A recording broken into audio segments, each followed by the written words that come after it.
Hi guys, welcome to 5 days of fun channel. ఈ వీడియోలో మనం 'గ్యాంగర్స్' అనే మూవీ చూస్తున్నప్పుడు నాకు ఎలాంటి ఎక్స్‌పీరియన్స్ కలిగింది అనే విషయం గురించి మాట్లాడుకుందామండి. ఈ మూవీ స్టార్ట్ అయిన ఫస్ట్ 5 మినిట్స్‌లోనే కథలో మెయిన్ విలన్ క్యారెక్టర్స్‌ని అండ్ స్టోరీలో ఒక కీ పాయింట్‌ని చకచకా ఎస్టాబ్లిష్ చేసేస్తారండి. అదే 5 మినిట్స్ ఎండ్ అయ్యేసరికి ఒక చిన్న కాన్‌ఫ్లిక్ట్ పాయింట్ పెట్టి కథని కొంచెం లైట్‌గా షిఫ్ట్ చేస్తారు.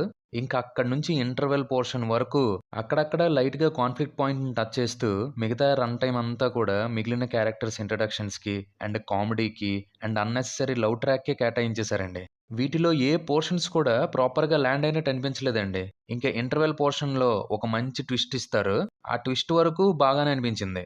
ఇంటర్వెల్ బ్యాంగ్ కూడా రొటీనే అయినా కమర్షియల్ మూవీస్‌లో అది కామనే కదా అన్నట్టు అనిపించింది. ఫస్ట్ హాఫ్ మొత్తంలో లైట్‌గా ఎమోషనల్ పోర్షన్ వరకు కనెక్ట్ అయిందండి. And pre interval to interval ట్విస్ట్‌ని మూవీ స్టార్టింగ్ పోర్షన్స్‌కి లింక్ చేసిన విధానం రాసుకున్నారనే అనిపించింది. ఇంకా మిగతా ఫస్ట్ హాఫ్ అయితే మాత్రం ఏమాత్రం వర్క్ అవ్వలేదండి.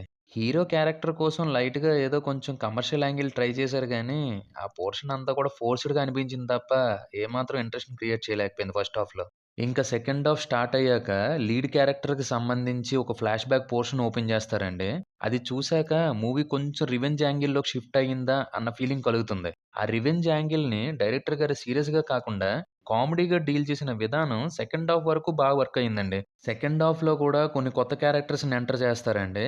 అవి కథ ఫ్లోని డిస్టర్బ్ చేయవు. అలాగా కథని ముందుకు నడిపిస్తూనే ఉంటాయి. సెకండ్ హాఫ్ స్టార్ట్ అయిన వెంటనే లీడ్ క్యారెక్టర్‌కి సంబంధించి ఒక చిన్న ట్విస్ట్ ఇస్తారండి.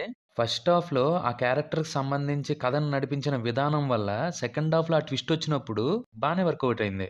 ఇంకలా మూవీ సరదా సరదాగా సాగిపోతూ ప్రీ క్లైమాక్స్‌కి చేరుకుంటుందండి. ఇంకా అక్కడి నుంచి క్లైమాక్స్ వరకు సింగిల్ లొకేషన్‌లోనే మూవీ నడిపించినప్పటికీ, ఆ పోర్షన్ ఆఫ్ ద మూవీని మంచి ఫన్‌తో at the same time light serious టోన్‌లో డీల్ చేశారనిపించిందండి డైరెక్టర్ గారు. మూవీ క్లైమాక్స్‌కొచ్చేసరికి మళ్ళీ లీడ్ క్యారెక్టర్‌కి సంబంధించి ఇంకో ట్విస్ట్ ఇస్తారు. ఆ ట్విస్ట్ చూడగానే మన తెలుగులో 'మాస్ మహారాజా' రవితేజ గారు యాక్ట్ చేసిన ఒక మూవీ గుర్తొచ్చిందండి. మూవీ మొత్తంలో లాజిక్స్ ఎక్కడా ఉండవండి. అలా సరదాగా ఒక చిన్న పాయింట్‌ని పట్టుకొని మంచి ట్విస్ట్స్ రాసుకొని సరదాగా మూవీని నడిపించుకుంటా వెళ్ళిపోయారు డైరెక్టర్ గారు. ఫస్ట్ హాఫ్ వరకు స్టోరీని ముందుకు తీసుకువెళ్ళడానికి తీసుకున్న డెసిషన్స్ మాక్సిమం ఫెయిల్ అయినప్పటికీ ఇంటర్వెల్ టు క్లైమాక్స్ మాత్రం పెద్దగా బోర్ అనిపించలేదండి. కొన్ని మంచి ట్విస్ట్స్‌తో, లైట్ కామెడీతో అలా సాగిపోయింది. మూవీకి బిగ్గెస్ట్ ప్లస్ పాయింట్ మాత్రం వడివేలు గారనే చెప్పాలండి. మూవీ మొత్తంలో ఫుల్ లెంగ్త్ ఉంటారాయన. ఆయన పోర్షన్స్ వల్లే చాలా సీన్స్ పండాయని చెప్పడంలో అతిశయోక్తే లేదండి. మిగతా యాక్టర్స్ అందరూ కూడా వాళ్ళ క్యారెక్టర్స్ సరిపడేటట్టు బానే యాక్ట్ చేశారని చెప్పొచ్చు. టెక్నికాలిటీ విషయానికొస్తే ఓకేగా అనిపించింది. ప్రొడక్షన్ కానీ, సినిమాటోగ్రఫీ కానీ అన్నీ నార్మల్ అంతే. సాంగ్స్ మాత్రం ఈ మధ్య వస్తున్న చాలా మూవీస్‌లానే ఏమాత్రం బాలేవు. ఇంకా డైరెక్టర్ గారి విషయానికొస్తే, ఎంచుకున్న పాయింట్‌ని సరదాగా తీద్దామన్న ఆలోచన చాలా బావుంది. కానీ మూవీలో కొన్ని మిస్‌కాలిక్యులేషన్స్ వల్ల లైట్‌గా బోర్ కొట్టించారు. అట్ ద సేమ్ టైమ్ కొన్ని పోర్షన్స్ బాగా ఎక్సైట్ చేశారు. అదండి 'గ్యాంగర్స్' మూవీ చూస్తున్నప్పుడు నాకు కలిగిన ఎక్స్‌పీరియన్స్. ఇంకో మూవీ ఎక్స్‌పీరియన్స్‌తో మళ్ళీ మీ ముందుకొచ్చేస్తాం. Until then stay safe and be happy.